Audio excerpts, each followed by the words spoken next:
It's perfect title. I just love, and like the extraordinary deaths of Mrs. Kip. Just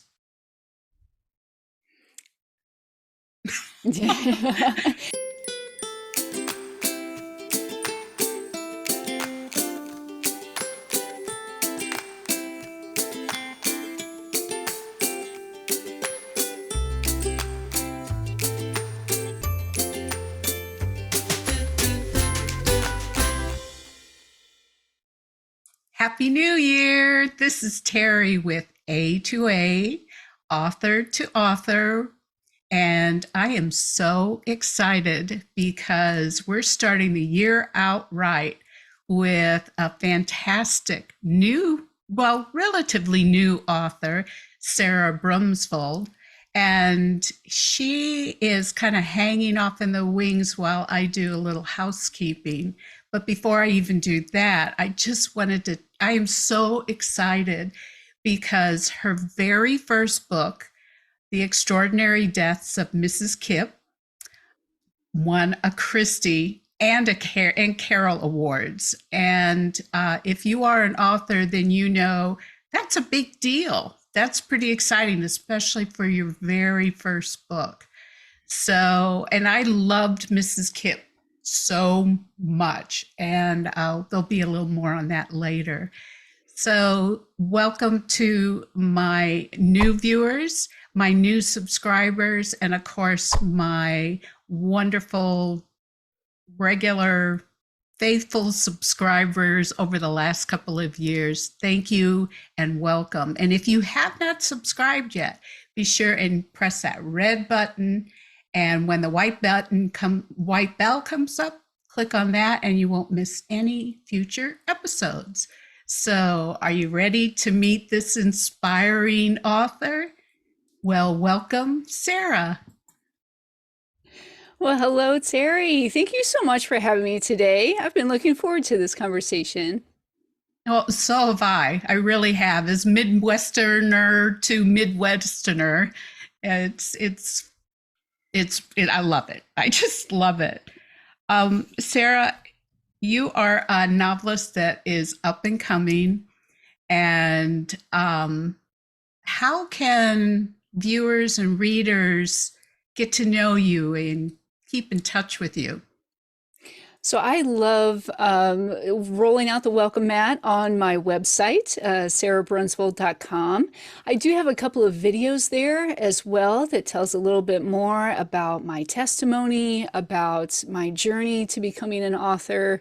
So I definitely welcome visitors, any visitors at any time to my website.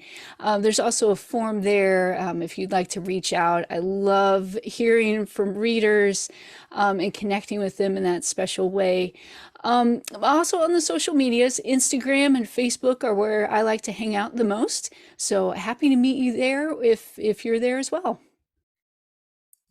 Yeah, it seems like most of us are on Facebook and Instagram. I, I you Yeah, find that? very. I do, yeah, and I really enjoy the Instagram community, honestly, because the Bookstagram community there, man, my TBR has grown exponentially ever since I got connected to the Bookstagram community. It's just such a fun group of people, and I find kindred spirits daily over there on Instagram. So yeah, fun place to hang out. I've never connected with the hashtag Bookstagram. I've never done that, so I'll have to make it a point this this year to do that. Yeah, I bet you'll find a lot of new people that that's how I found a lot of new people that fit with the style of books that I like to read or write.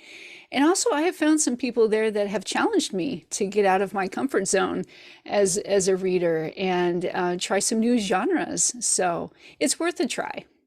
So social media is great, but if you want to get to know Sara, I have my blog interview of her, and there's some great information and some really cute photos and some helpful, really helpful hint for new writers. And by the way, down below in the description section, Sara mentioned her website, her web address. That'll be down in the description section, as well as her social media and where to buy her books. That'll all be, and other links too that we'll talk about as we go along. Now, Sara, your book, The Divine Proverb of Streusel. Oh my gosh. I mentioned in the in my reviews that literally it was like you went back in time with me and sat in my kitchen, at my grandmother's kitchen, and watched her cook, and I just had that feeling of my grandmother, and anything that's going to remind me of memories of my grandmother is going to endear itself to me. So not only is the book fantastic, and not only is the message important, it just did. It brought back, and by the way, there are recipes, viewers, in each one of the chapters. And like this one, we've been trying to find my mother's recipe for her rolls, and I think this is it. So, Oh, no kidding. yeah, Oh, I think wow. this is it. We might have to add a little bit more sugar because she makes hers pretty sweet, but Wow. so that's so great. So, as I mentioned in my top picks in December, I love this book as much as I love Mrs. Kipp, and that's saying a lot. So now the viewers and readers, as you know, I read the first paragraph, but everyone always loves to hear the author read from her own book. So can you do that for us, Sara? Oh, I would be delighted to. Yes. So, a little setup before I read this. So, the main character, Nikki Warner, is going through a crisis, and so she has escaped the city to go to her ancestral farm where her uncle now manages it. And so we are dropping into a scene in chapter 6 where Nikki is helping her uncle fix up the old farmhouse. And she's doing that first by going through some of her late grandmother's belongings. So that's where we're dropping into the story. And so let me just share this scene with you all. She replaced the hymnal and quickly searched through the other items. The report cards were all for Grandma Ann, who was dinged a few times by her teacher for her penmanship and proclivity for daydreams. Tucked next to the cards was a simple, soft-cover composition notebook with a glued spine, the kind a little girl in a one-room country school house might use. Nikki eased it from its spot and opened to the first page. Tight, inked handwriting filled the spaces between the blue lines. Here's what was written. April 7th, 1951. Of all the things our immigrant mothers carried with them to the rollicking hills of Middle America, 3 things withstood the pressures of time and assimilation: faith in one true God, hope for better things, and love of butter. First was their stay, the second their nourishment, and the third their salve, unspeakably useful. Remember this and consider the contents of this book, a humble but well-positioned common book of old world ways for the modern home. The wise listen to those who have already learned and lived. Forsake not the law of thy mother, for they shall be an ornament of grace unto thy head, and chains about thy neck. Proverbs 1, 8 through 9. The meager words in this book, such intangible things that they are the only earthly wealth our mothers could leave all their own. But the riches within them are far greater than the hollow gains of this world, which are such a dim substitute. I pray you follow in our mother's lead. May God be your rock the rest of your days, and butter be your joy. The letter was unsigned. Nikki's lips parted. This was no child's notebook, no child's thoughts. She started to turn the page to see more when a faint rumble outside the window drew her attention. Uncle Wes zipped by, headed back to the house. She still needed to brush her teeth and dress. She laid the notebook on the couch next to the apron. The most intriguing book of all would need to wait. Ah, so beautiful, so beautifully written. Oh, thank you. Thank you so much. And I think that gives a great taste, if you will, of the book, because this notebook that she finds is filled with the recipes that you showed us earlier, Terri. And Nikki ends up using this notebook as a way to navigate through this crisis. And the more recipes that she cooks, the more she connects with family history and with the wisdom that is contained within these proverbs and recipe pairings throughout this handwritten journal that she's not quite sure who wrote. Oh, for some reason I thought, maybe it's because as I go on we figure out that, but uh, Yes, I think they yeah, piece it together after a while. yeah. Oh gosh, I have to ask, how did you come up with this story idea? Well, so the journal itself was an inspiration from as I was doing research for the book. There was a Kansas City Star journalist who wrote his own memoir of his family, a German immigrant family. And in that memoir, he mentioned that his grandmother had put together what she called a common book, which was which was a Mhm. thing back then. And apparently it's starting to become a bit of a trend again today.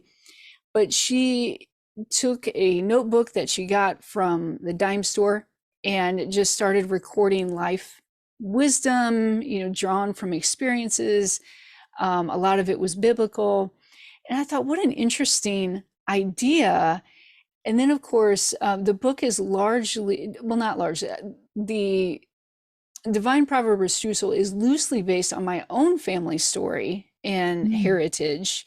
It draws a lot from that resource, and I found a lot of handwritten German recipes in my late grandmother's archives that I had no idea she even possessed because we didn't eat a lot of German food growing up. Mhm. So I had no idea she had all these recipes.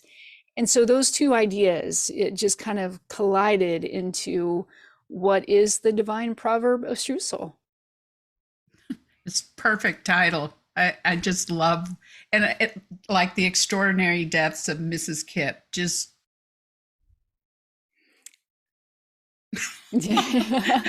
It's real, intriguing, hopefully. Yeah, it's an yeah. intriguing title and also just a little bit of a twist there. Proverb of Streusel. Like, how does that Mm-hmm. work? So, Mm-hmm. yeah. Mm-hmm. Well, especially since it's proverb single and not proverb plural. So yeah, it Right. fascinated me. So yeah, yeah, I can't say enough about this book. Oh. It just got me here. So what are you working on next, Sarah? Oh boy. Well, I am actually working on book number 3 right now. It will also be with Revell, and it's due out in summer 2025. Have to Okay. pause and remember what year we're in. um, so what I can share about it is it's about a mom and her 2 grown daughters who go on a bookish road trip around the heartland. And so they're based in Kansas City and they kind of do a clockwise loop around the city, going through Kansas and Nebraska, Iowa, Missouri, and Oklahoma. So there's a lot of literary significance, believe it or not, in those states. And so Mm-hmm. they visit a lot of those famous author and book settings throughout the heartland. And they all are interpreting it in very different ways. So that's what's next for me. That sounds fascinating. There's something about a multi generational road trip Mm. because, especially with that mother and daughters and sisters dynamics, that Oh, so I'm looking forward to seeing what you do with that. yeah. Yeah, it's definitely going to be a mom, daughter, sister, just what you described there. There's a lot of dynamics to material to draw from there. Hmm. Yeah. Especially if there's history, which there always is with family. So, Oh, yeah, absolutely. Hmm. yeah. So now, do you live on a farm now, or are So no longer live on a farm. So I'm a city girl now, but I grew up on a farm. And so we live in Kansas City now, so about 4 hours from where I grew up, in Northeast Missouri. okay? You have to tell me the town. The nearest town that most people would recognize is Hannibal, Missouri, Yeah, yeah, which of course is famous for Mark Twain. That was his yeah. boyhood home, or Samuel Clemens, more Right. appropriately. So yeah, so that's where I'm from, and there's a tiny little German Lutheran immigrant hamlet outside of Hannibal called West Ely, Missouri. And that is where my ancestors settled. And the church that they founded, that was the church that I grew up attending. So multiple generations of my family have attended that church, and that became the setting, the real life setting for the fictional Edner in the Divine Proverb of Streusel. Yeah, I got that. Kind of got that feeling. Yeah, I worked in Dutso. Oh, Um, uh-huh. yeah, I worked at the Dakota Boys Ranch for a Oh, couple of wow. years. Yeah. Oh, very So neat. we had a big Yeah. sausage festival because that's what they Ah. do down there is a German sausage. So Oh, yeah, yes. yeah. Yeah. So as I mentioned earlier, the blog has a lot of fascinating information. And it also has some hints on how to kind of get some extra entries for the giveaway, which we're going to talk about now. No, we're not. We're going to wait. We're going to wait to do that. Um, but one of the things I like to do for the video interviews is ask a question that I don't ask on the blog interview. Plus, I like seeing authors' peepers when they talk about this. So, Sara, how about telling us something about yourself that most people don't know? Gladly. So, I mentioned the farm that I grew up on. So here's a fun fact about that farm. It was the site of a presidential campaign stump speech. This was back in 1988. Michael Dukakis was running against George H.W. Bush for the US presidency. And Michael Dukakis had an interesting strategy. He wanted to highlight the financial crisis in America that was negatively impacting family farmers. Mm-hmm. A lot of family farms went under during the 1980s because of that crisis. And so, what he decided to do was go deliver his stump speeches on real working family farms throughout Illinois, Missouri, Iowa, that tri state area. And our farm was selected as one of those sites. So, we had several hundred people on our farm, tour buses, Secret Service, the national media, all descended on our little 200-acre plot. And it was quite a day, and a lot of fun memories from that day. Oh, that is so cool. I mean, it's really cool. So somewhere in archival newspapers and video, I'm sure we can see your farm that you grew up Yes, on. yes, that's all the local papers were there. CNN was there as well. So yeah, there's you can see what our farm looked like in 1988. Now, that was probably before you were born. Oh, that's God bless you. No, it was a few years after, you know. Okay. Yeah. Oh, well, I have to say, my grandparents, my grandfather was very much a city boy. And he and my grandmother decided to buy a small farm and they moved out. I don't know if you heard of Chesterfield, Hmm. Missouri. Yeah, Yeah. absolutely. Yeah. They moved to Chesterfield, which is where my great grandfather, he was a the doctor, the local doctor in that area. So, Oh, very you know, cool. and my brothers loved the farm. They loved seeing the chickens and everything else. I didn't care. I wanted to be with my grandmother. So I was always in the kitchen or followed her around.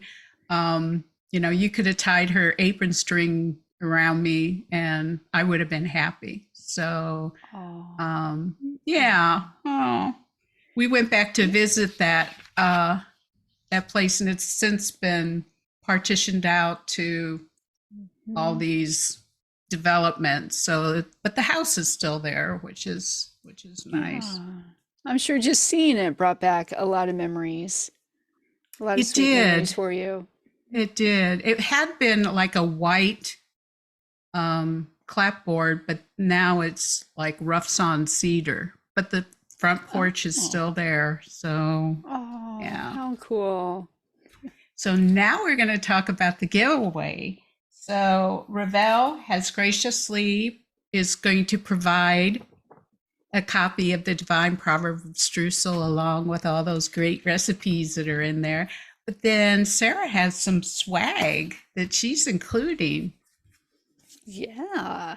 So we have a specially designed magnets and some custom stickers, and both include quotes from the book. And there's some of my favorite quotes from the book.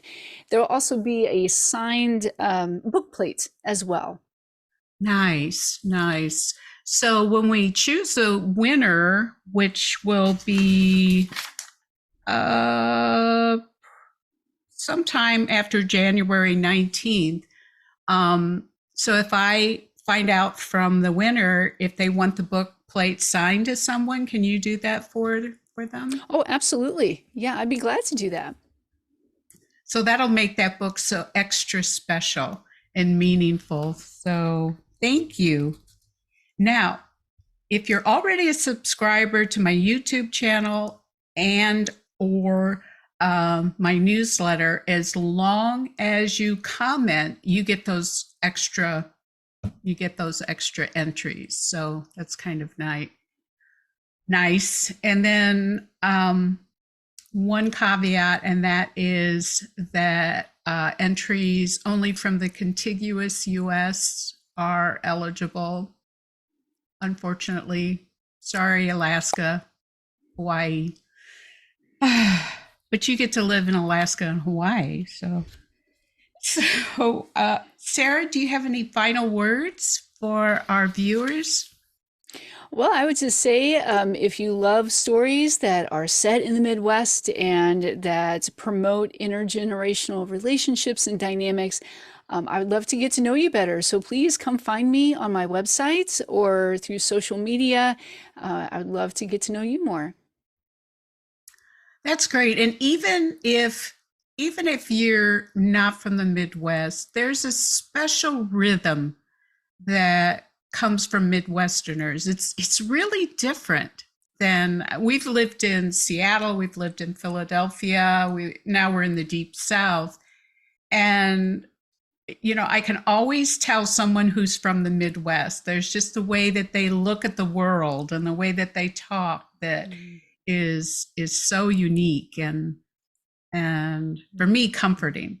So Oh, that's not, yeah, and I tried to capture that too in the Divine Proverb of Streusel, in particular because it is set in rural America, small town America, and that's a place that will always have a special place in my heart.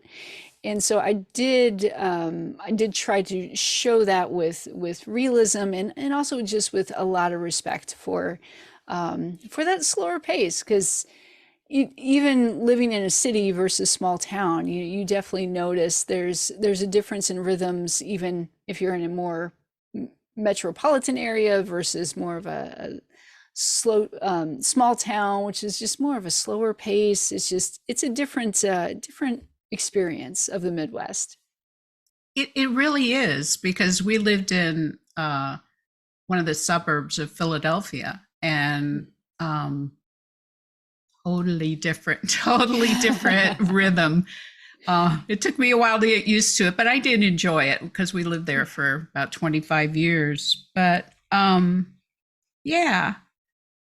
So thanks so much for watching my, what is this, 36th interview episode.